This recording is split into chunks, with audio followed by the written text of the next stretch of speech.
चंद्रदेव एक सुंदर और तेजमयी देवता थे जिन्होंने राजा दक्ष की 27 कन्याओं से विवाह किया था।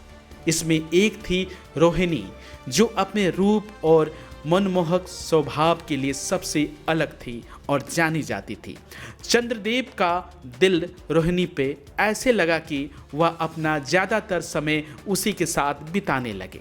बाकी 26 कन्याओं को यह बात बिल्कुल पसंद न आई। उन्होंने अपने दुख की बात अपने पिता दक्ष के सामने रखी। दक्ष को यह सुनकर गुस्सा आया और उन्होंने चंद्रदेव को यह भयानक श्राप दे दिया। कहते हैं दक्ष का श्राप इतना प्रचंड था कि चंद्र का तेज और रूप धीरे धीरे खत्म होने लगा। उनकी शरीर कमजोर होने लगी और उनका सुंदर चेहरा मुरझा गया। क्या यह श्राप चंद्रदेव को हमेशा के लिए खत्म कर देती, या कोई ऐसी शक्ति थी जो उन्हें बचा सकती थी? बिल्कुल बेबस और दुख में डूबे चंद्रदेव देवताओं के देवता ब्रह्मा जी से मदद मांगने लगे। ब्रह्मा जी ने उन्हें एक रास्ता दिखाया।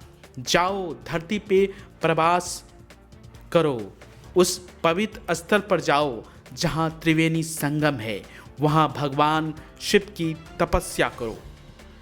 त्रिवेणी संगम यानी कपिला, हिरन और सरस्वती नदियों का पवित्र मिलन स्थल जो गुजरात के सौराष्ट्र में सोमनाथ के पास आज भी बहता है। कहते हैं यह संगम न सिर्फ धार्मिक रूप से पवित्र है, बल्कि इसका जियोग्राफिकल महत्व भी है, क्योंकि यह 3 नदियों का पानी यहाँ एक साथ मिलता है और यह स्थान आस्था का केंद्र बना।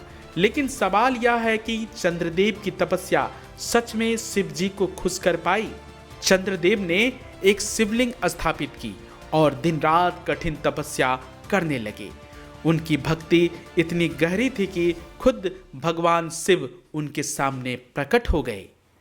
शिव जी ने चंद्रदेव से कहा, तुम्हारी भक्ति ने मुझे प्रसन्न किया है, मैं तुम्हें दक्ष के श्राप से मुक्त कर दूंगा।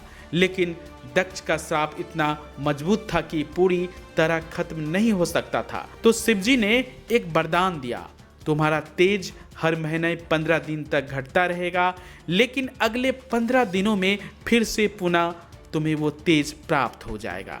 इसी वजह से आज भी हम चंद्रमा को शुक्ल पक्ष में बढ़ते और कृष्ण पक्ष में घटते हुए देखते हैं। लेकिन यह कथा यही नहीं रुकती। चंद्रदेव ने शिव जी से एक और वरदान मांगा था, प्रभु आप इस शिवलिंग में हमेशा के लिए विराजमान रहिए। शिव जी ने यह वरदान भी स्वीकार किया और तब से यह शिवलिंग सोमनाथ के नाम से जाना जाता है।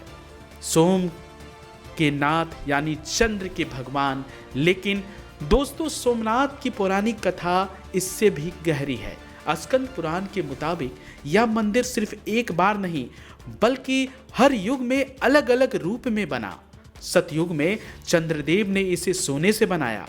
कहते हैं वह मंदिर इतना चमकता था कि उसका तेज स्वर्ग तक जाता था। फिर त्रेता युग में रावण, जो शिव का बड़ा भक्त था, इसे चांदी से बनवाया और द्वापर युग में भगवान कृष्ण ने अपने हाथों से इसे चंदन की लकड़ी से बनवाया था। लेकिन यह सोना चांदी के मंदिर कहाँ गए? क्या यह सिर्फ कथाएं हैं या फिर इनमें और भी कुछ सच्चाई छुपी